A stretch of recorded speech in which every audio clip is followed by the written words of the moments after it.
Hello নতুন মায়েরা, স্বাগতম আইসেন্স মম চ্যানেলে। কেমন আছেন? আশা করি সবাই অনেক বেশি ভালো আছেন। বুকের দুধ কম আসছে, অথবা আপনি কি ভাবছেন হ্যান্ড পাম্প কিনবেন নাকি ইলেকট্রিক পাম্প? আজকের ভিডিওতে আমি আপনাদের বলবো কোন পাম্প আপনার জন্য সবচেয়ে উপকারী হতে পারে। চলুন জেনে নেওয়া যাক কোন পাম্প কেন এবং কখন ব্যবহার করবেন।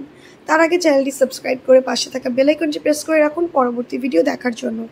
আর এই ভিডিওটি যদি আপনার জন্য উপকারী হয় তাহলে বেশি বেশি নতুন মায়েদের সাথে শেয়ার করবেন, আর ভিডিওটিতে একটি লাইক দিবেন এবং কমেন্টে আপনার অভিজ্ঞতা জানাবেন। চলুন ভিডিওটি শুরু করা যাক। প্রথমেই জানতে হবে হ্যান্ড পাম্প আর ইলেকট্রনিক পাম্পের মধ্যে পার্থক্য কী। হ্যান্ড পাম্পে আপনাকে নিজে শক্তি প্রয়োগ করে দুধ বের করতে হয়, অন্যদিকে ইলেকট্রিক পাম্প নিজে থেকেই কাজ করে, যার ফলে সময় অনেক সাশ্রয় হয়। হ্যান্ড পাম্পের সুবিধা এবং অসুবিধা। হ্যান্ড পাম্পের সবচেয়ে বড় সুবিধা হলো এর দাম। এটি অনেক কম দামে পাওয়া যায় এবং একেবারে পোর্টেবল, যেখানে কোনো বিদ্যুৎ বা ব্যাটারির প্রয়োজন হয় না। তবে দুধ বের করার জন্য আপনাকে বেশ কিছু পরিশ্রম করতে হবে এবং এটি সময় সাপেক্ষ হতে পারে। যদি আপনি একসাথে দুটি স্তন পাম্প করতে চান বা দ্রুত দুধ বের করতে চান, তাহলে হ্যান্ড পাম্প একেবারেই আদর্শ নয়।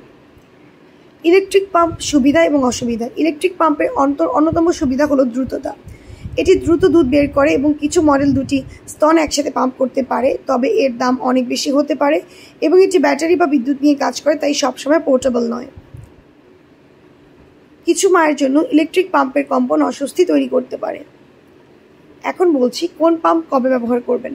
আপনার যদি বাজেট কম থাকে বা আপনি শুধুমাত্র কিছু সময়ের জন্য পাম্প ব্যবহার করতে চান, তবে হ্যান্ড পাম্প ভালো পছন্দ হতে পারে। তবে যদি আপনি বেশি দুধ সংগ্রহ করতে চান অথবা প্রতিদিন পাম্প করতে চান, তাহলে ইলেকট্রিক পাম্প ব্যবহার করা আরও সুবিধাজনক হতে পারে। আপনার জন্য কোন পাম্পটি সবচেয়ে ভালো হবে সেটি সিদ্ধান্ত নেওয়ার আগে সব কিছু বুঝে নিন। যদি আপনার কোনো প্রশ্ন থাকে নিচে কমেন্ট জানাতে ভুলবেন না। আর আরও মা বাবার জন্য দরকারি টিপস পেতে আইসেন্স মম চ্যানেলটি সাবস্ক্রাইব করুন এবং পাশে থাকা বেল আইকনটি চাপুন যাতে নতুন ভিডিও মিস না করেন। আজকে এই পর্যন্তই ফ্রেন্ডস, আল্লাহ হাফেজ।